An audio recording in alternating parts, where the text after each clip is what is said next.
Doctor کوشش کرتا ہے، محنت کرتا ہے کہ اس کے کھال کو، اس کے گوشت کو اس باڈی سے الگ کیا جائے اور پھر دوسرا اس میں کھال جوڑتے ہیں تاکہ اس زخم کو بھرا جائے اور اس میں دوائی دی جائے اور وہ دوائی کام کرے۔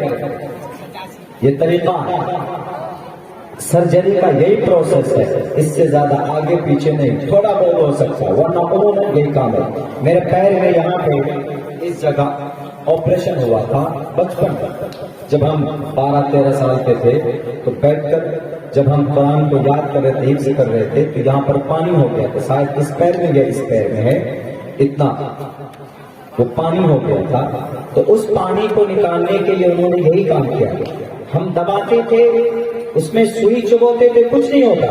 تو اس ڈاکٹر نے کیا کیا کہ اس کو پھاڑ کر جو بلڈ تھا وہ نکالا، اندر میں جو مٹیریل تھا بے جان اس کو نکال کر کے اور پھر اس کھال کو کاٹ کر کے پٹی باندھ کر اس کو ٹھیک کیا، کم سے کم 1 سے 1.5 مہینے۔ ہمارے خود کی بات، جب ہم شروعات کی بچپن میں کی بات ہے، جب حفظ کر رہے تھے قرآن کریم، تو یہ کام ہوتا ہے، یہ پروسیس ہے۔ اب اگر کوئی کہے کہ یہ پروسیس قرآن میں ہے تو یہ پروسیس ہی قرآن میں ہے۔ ان الذين كفروا بآياتنا سوف نصليهم نارا كلما نضجت جلودهم بدلناهم جلودا غيرها ليذوقوا العذاب۔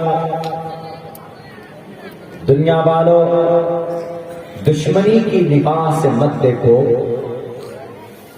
امانت داری کی نگاہ سے دیکھو، امن اور شانتی کی نگاہ سے دیکھو، ایشوریہ اللہ کی آنکھ سے دیکھو، دل کی آنکھ سے دیکھو کہ تم کو وہاں پر بھی درد کا علاج ملے گا۔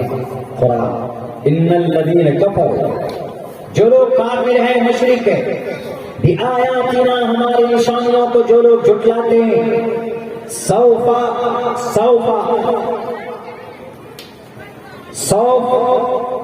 سین جب پہلے مضارع پہ داخل ہوتا ہے تو ان قریب کا معنی پیدا دیتا ہے، قریب، یقیناً ہم سوف نصلیہم نارا، ہم اس کو جہنم میں ڈالیں گے، آگ میں ڈالیں گے۔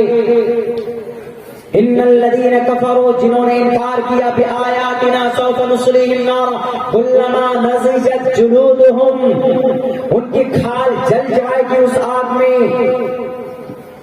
وبدلناہم جلودا غیرہا، جب اس کی کھال جل جائے گی، گوشت جل جائے گی، تو اس کے بعد ہم اس کی دوسرے کھال کو، اس کھال کو ہٹا کر بدلناہم غیرہا، دوسرے کھال کو ڈالیں گے۔ کیوں؟ تاکہ اس کو ہم دوبارہ مزہ چکھائیں کہ میری نشانیوں کو، میرے قرآن کو، میرے نبی کو، میرے پردے کے احکام کو، میرے نماز کو، میرے زکوٰۃ کو جھکلانے کا کیا حشر ہوتا ہے۔ سنصلیہم نارا کلما نضجت جلودہم بدلناہم جلودا غیرہا لیذوقوا العذاب، تاکہ دوبارہ ہم اس کو چکھائیں، تکلیف ہو کہ میں اللہ تھا، میں نے قرآن کو بھیجا تھا زمین پر، میں نے نبی کو بھیجا تھا، میں نے بخاری کو بھیجا تھا، احادیث کی بڑی بڑی کتابیں لکھی گئی تھی، تم نے اپنی زندگی قرآن و سنت کے مطابق کیوں نہیں گزاری؟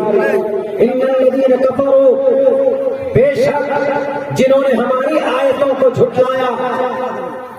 এটি সব খুলতে হবে, আওয়াজ পরপর করছে, এটির জন্য মাইক্রোফোন ওখানে চলবে না, সিগন্যাল কথা লাগা দু জায়গায়। بھائی تقریر کے دوران کیوں ڈسٹرب کرتے ہیں آپ لوگ؟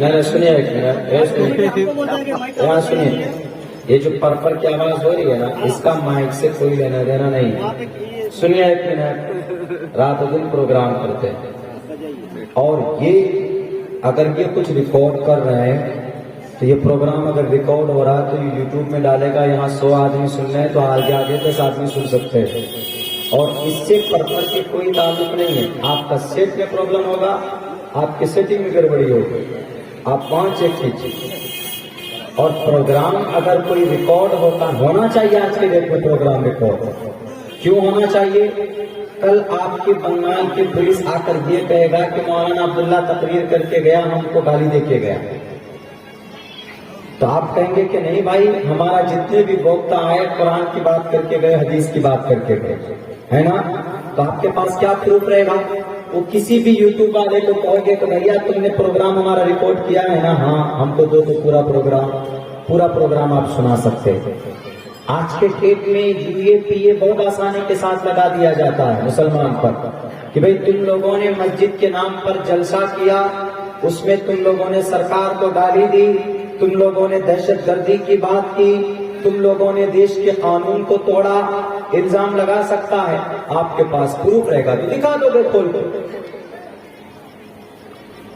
رہی بات یہ کہ اب سیٹنگ میں گڑبڑی ہے آپ کی تو وہ آپ دیکھیے، لیکن میں جہاں سمجھتا ہوں کہ مائک سے اس کا یا موبائل کی ریکارڈنگ سے، اب بیچارے پتہ نہیں کہاں سے آئے ہوں گے، یوٹیوب چینل والے ہیں، ان سے پر کی آواز جو ہو رہی ہے اس کا کوئی تعلق میں نہیں سمجھتا۔ وہ ہیں آپریٹر صاحب ہیں، وہ زیادہ بہتر سمجھ سکتے ہیں، لیکن بیچ میں آ کے ڈسٹرب کر دیتے، بات کرنے میں دقت ہو جاتی بہت زیادہ۔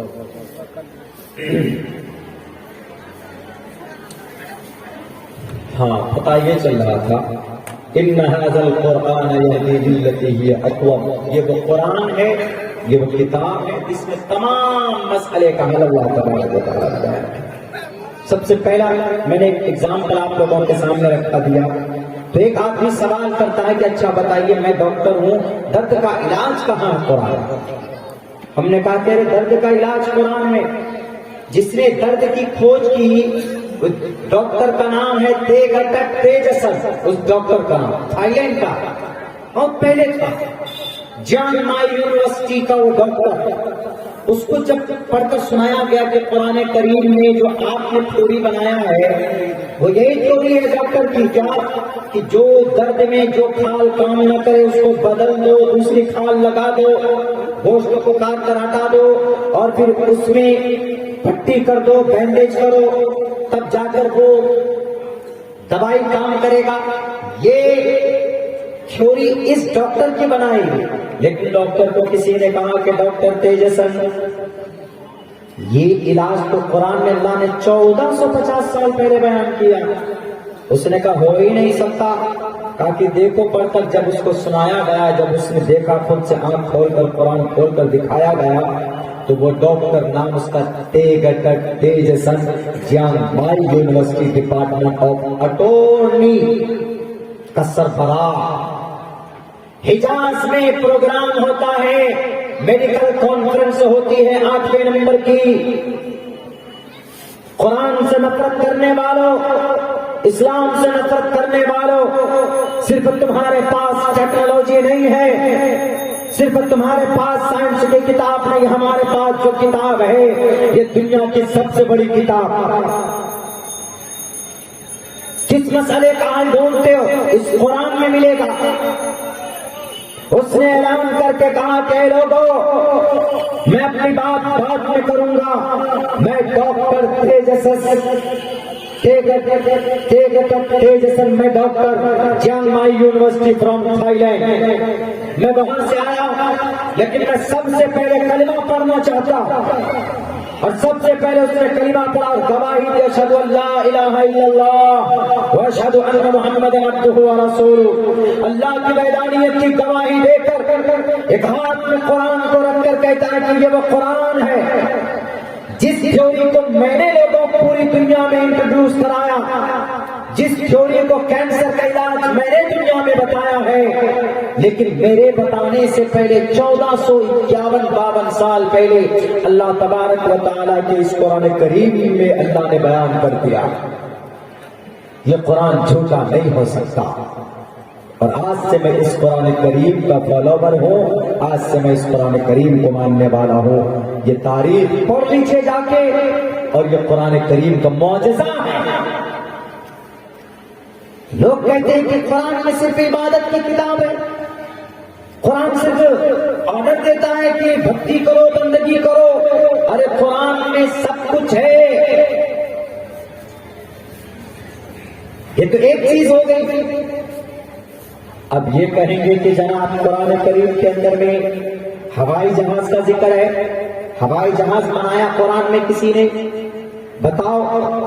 ہم اور آپ سے پوچھے گا تو کہیں گے کہ کہیں ہے ہی نہیں قرآن میں ہوائی جہاز کا ذکر. آپ سے پوچھے گا کہ قرآن کریم کے اندر میں ہم لوگ جو گھڑی پہنتے کیا اس گھڑی کا تذکرہ ہے؟ گھڑی کو کیسے بنایا جائے گا؟ قرآن میں ہے. جی قرآن میں ہے. کیا نہیں ہے قرآن میں؟ اسی لیے آج اگر بیٹی ہماری پردہ کرتی ہے قل للمؤمنات یغضضن من ابصارهن ويحفظن فروجهن ولا يبدين زینتهن. اپنی اپنی کتابوں کو بھی اٹھا کر دیکھو. آپ کی کتابوں میں بھی اس مسئلے کا حل ہے. نفرت کرنے والوں، تشدد کی بات کرنے والوں، قرآن میں اللہ تبارک و تعالیٰ نے قیامت تک آنے والی جتنے بھی آوشکار ہوگا، چاہے وہ کیمرہ ہو، چاہے وہ مائک ہو، چاہے وہ لائٹ ہو، چاہے وہ موبائل ہو، کوئی بھی چیز ہو، اللہ تبارک و تعالیٰ نے قرآن کریم کے اندر بیان کیا ہے. کہاں کیا؟ وَعَلَّمَ آدَمَ الْأَسْمَاءَ كُلَّهَا. حضرت آدم کو تمام چیزوں کا علم سکھایا، جانکاری دی. وَعَلَّمَ آدَمَ الْأَسْمَاءَ. حضرت آدم کو اللہ تبارک و تعالیٰ نے پیدا کرنے کے بعد تمام چیز کلها everything قیامت تک جتنی بھی نئی چیزوں کا وجود ہوگا انسان اپنے دماغ سے کرے گا. اور جتنے بھی انسان پیدا ہوں گے وہ سب کس کی اولاد؟ آدم کی اولاد. اور آدم علیہ السلام کو جو چیزیں اللہ نے بتایا ہے وہ نسلاً بعد نسلی. کبھی ایسا ہوتا ہے نا ہمارے یہاں کہ کوئی بچہ بہت ذہین ہوتا ہے، کیا بولتے ہیں کہ اس بچے میں جو دماغ آیا ہے اس کے دادا کا دماغ ہے. اس بچے میں جو دماغ آیا ہے، کلچر طریقہ آیا ہے، وہ اپنے نانا کا آیا ہے. کیوں؟ کیونکہ اس کے نانا بہت تیز تھے. کبھی کبھی ایسا ہوتا ہے کہ اس کا دادا بہت بڑا ڈاکٹر تھا تو بیٹا تو نہیں بنا ڈاکٹر کا بیٹا، لیکن اس کا پوتا بنتا. لوگ بولتے ہیں نا کہ اس کا دادا بہت بڑا ڈاکٹر تھا تو اس کا پوتا ڈاکٹر بن گیا. تو وہی چیز وَعَلَّمَ آدَمَ الْأَسْمَاءَ. کیا کرسچن آدمی نہیں ہے؟ آدم کی اولاد نہیں. کرسچن آدم کی اولاد، جین آدم کی اولاد نہیں ہے، یہودی آدم کی اولاد نہیں ہے، RSS والے آدم کی اولاد نہیں ہے، بجرنگ دل والے آدم کی اولاد نہیں ہے. سب کے سب آدم کی اولاد ہیں. اور قیامت تک جتنی بھی چیزیں بنائی جائیں گی اس دھرتی پر وہ آدم کی اولاد ہی بنانے والے ہوں گے. اور اللہ نے جو دماغ حضرت آدم کو دی تھی وہی دماغ منتقل ہو کر سب بچوں کے دماغ میں پہنچتی. اور اللہ نے قرآن میں یہ بھی کہا وہ تبیان لکل شیء. ہر چیز کا بیان اللہ نے قرآن کریم کے اندر صاف لفظوں میں بیان کر دیا ہے. ہر چیز کا سمادھان قرآن میں ہے. وَيَخْلُقُ مَا لَا تَعْلَمُونَ. اللہ پیدا کرے گا ان تمام چیزوں کو جن کو تم نہیں جانتے. اگر آپ کوئی میزائل بناتا ہے تو دماغ کہاں سے آتا ہے؟ اپنے ماں کے پیٹ سے آتا ہے؟ نہیں، وہ اللہ کی طرف سے نہیں. اگر کوئی ویپن سے بناتا یا کوئی اور سامان بناتا ہے تو دماغ کہاں سے آتا ہے؟ وہ اللہ تبارک و تعالیٰ کی دی ہوئی. وَيَخْلُقُ مَا لَا تَعْلَمُونَ. اور اللہ پیدا کرتا ہے ان چیزوں کو پیدا کرے گا. يخلق خلق يخلق خلقا الفاعل منه خالق وخلق يخلق خلقا المفعول منه مخلوق. خالق خلق یخلق پیدا کرنا، اللہ پیدا خلق یخلق پیدا کرتا ہے یا کرے گا. پہلے مضارع فیوچر کو بتاتا ہے، ایک پریزنٹ کو بتاتا ہے، ایک فیوچر کو بتاتا ہے. اللہ پیدا کرے گا ما ان چیزوں کو لا تعلمون جن کو تم نہیں جانتے. محمد رسول اللہ کے زمانے میں میزائل تو نہیں تھا، محمد رسول اللہ کے زمانے میں AK-47 تو نہیں تھا، محمد رسول اللہ کے زمانے میں کٹا نہیں تھا، محمد رسول اللہ کے زمانے میں توپ نہیں تھے، محمد رسول اللہ کے زمانے میں میگزین والے وہ نہیں تھے، پستول نہیں تھے. لیکن اب ہے. اس زمانے میں تصور بھی نہیں تھا، اب ہے. اس زمانے میں کیا تھا؟ تیر، تلوار، بھالے، برچھا وہ تھا. ابھی ان چیزوں کا وجود نہیں. اس زمانے میں کیا تھا؟ گھوڑے، گدھے کھچر اس کی سواری ہوتی تھی، آج کیا ہے اپاچی پلسر، آج اس کا زمانہ ہے، اور 100 سال بعد کیا آئے گا ہم لوگ نہیں جانتے۔ وہ کون پیدا کرے گا؟ انسان بنائے گا، لیکن اس انسان میں دماغ کہاں سے آئے گی؟ اللہ تبارک و تعالیٰ کا۔ یہ ہے قرآن۔ لوگ بولتے ہیں کہ قرآن صرف عبادت کی کتاب ہے، قرآن صرف مسئلے کی کتاب ہے۔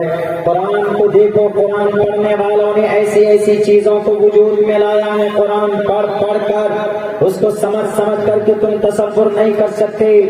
قرآن کریم کو یقیناً سینے سے لگا کر کے دیکھو، صرف قرآن وہ کتاب ہے جس کو ہر کسی کو پڑھنے کی پرمیشن ہے، اجازت ہے۔ ہندو بھائی آئے تو وہ من کو شانتی کر کے پاک پوتر ہو کر قرآن کریم کو پڑھنا چاہتا ہے تو پڑھے۔ ہم مسلمان کوئی منع نہیں کر سکتا کہ نہیں تم مسلم نہیں ہو، تم غیر مسلم ہو، تم ہندو ہو، تم قرآن کو نہیں پڑھ سکتے۔ قرآن پڑھ سکتا، کرسچن ہے تو وہ قرآن پڑھ سکتا، جین ہے تو قرآن پڑھ سکتا، دلت ہے تو قرآن پڑھ سکتا، آدی واسی ہے تو قرآن پڑھ سکتا، مرد ہے تو قرآن پڑھ سکتا، عورت ہے، بچہ ہے، بوڑھا ہے، everyone can study, can read the Quran, can recite the Quran. Recitation of the Holy Quran is permitted and granted for everyone, Muslim and non-Muslim, believer and disbeliever. سب کے لیے اللہ تبارک و تعالیٰ نے قرآن کو عام کیا۔ شہر رمضان الذی انزل فیہ القرآن ھدی للناس، یہی وہ قرآن ہے جو تمام انسانوں کے لیے ہدایت بن کر اللہ تبارک و تعالیٰ نے اس کو بھیجا ہے۔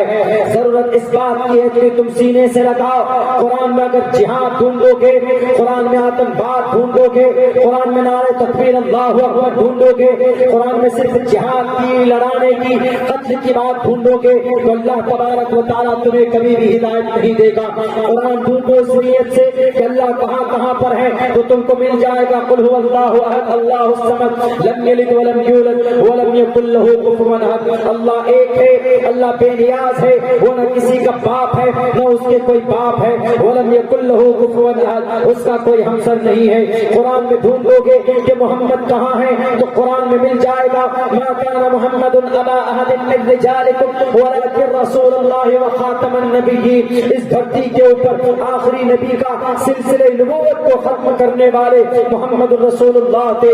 قرآن کریم سے پوچھو گے کہ پہلے زمانے میں بیٹیوں کو زندہ دفن کرتے تھے، کہ قرآن بیٹیوں کو کیوں دفن کرنا بند کر دیا گیا؟ قرآن کہے گا وَإِذَا الْمَوْءُودَةُ سُئِلَتْ بِأَيِّ ذَنبٍ قُتِلَتْ وَلَا تَقْتُلُوا أَوْلَادَكُمْ مِنْ خَشْيَةِ اللَّهِ۔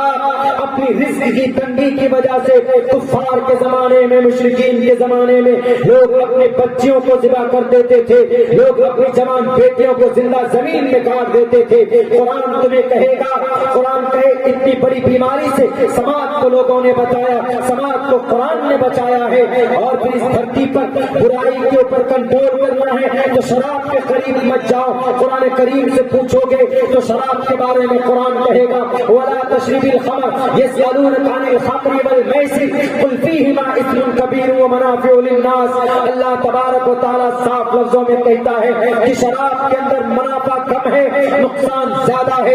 قرآن سے پوچھو کہ قرآن کریم ذرا بتاؤ کہ انٹرسٹ اور سود حرام ہے کہ جائز ہے؟ قرآن کہے گا حل اللہ البیع وحرم الربا، کہ لوگوں حل اللہ البیع، خرید و فروخت کو جائز قرار دیا گیا، وحرم الربا، اور سود کو حرام قرار دیا گیا ہے۔ قرآن میں پوچھو گے کہ یتیم کا کیا مقام و مرتبہ ہے؟ یہ قرآن کہے گا الم نجدک یتیما فآویٰ ووجدک ضالا فہدیٰ، کہ یتیم کو دیکھو تو اس کے ہاتھ پر دست شفقت رکھو، یتیم کو دیکھو تو اس کی مدد کرو۔ اگر قرآن کریم سے پوچھو گے کہ بیٹی کا کیا سمان ہے تو قرآن کریم کہے گا قل للمؤمنات یغضضن من ابصارهن ويحفظن فروجهن ولا يبدين زینتهن، کہ بیٹی اپنی خوبصورتی کو ظاہر مت کرو، اے بیٹی اپنے بالوں کو مت کھولو، اے بیٹی اپنی شکل کی خوبصورتی کو ڈھانپ کر رکھو، اپنے شوہر کے لیے زیب و زینت کرو۔ Don't show your beauty and ornament in front of the stranger person in the market۔ بازار میں، راستے میں، سڑک پر کسی کے سامنے تم اپنے چہرے کو مت کھولو۔ قرآن سے پوچھو نا ایشور کی بھکتی کیسے کریں گے؟ قرآن کہے گا کہ صبح شام ان کے لیے نماز پڑھو۔ اب بتاؤ کہ قرآن میں کون سی چیز غلط ہے؟ بتائیے کوئی چیز غلط ہے؟ یہ تو پیغام دیتا ہے تمام انسانوں کو انسانیت کا، جانوروں کو انسان بنانے کا۔ لیکن اگر کچھ لوگوں نے یہ ٹھان لیا ہے کہ جہاں پر بھی قرآن کا نام آئے گا وہاں پر ہم کو صرف چیخنا ہے، صرف نعرے بازی کرنا ہے،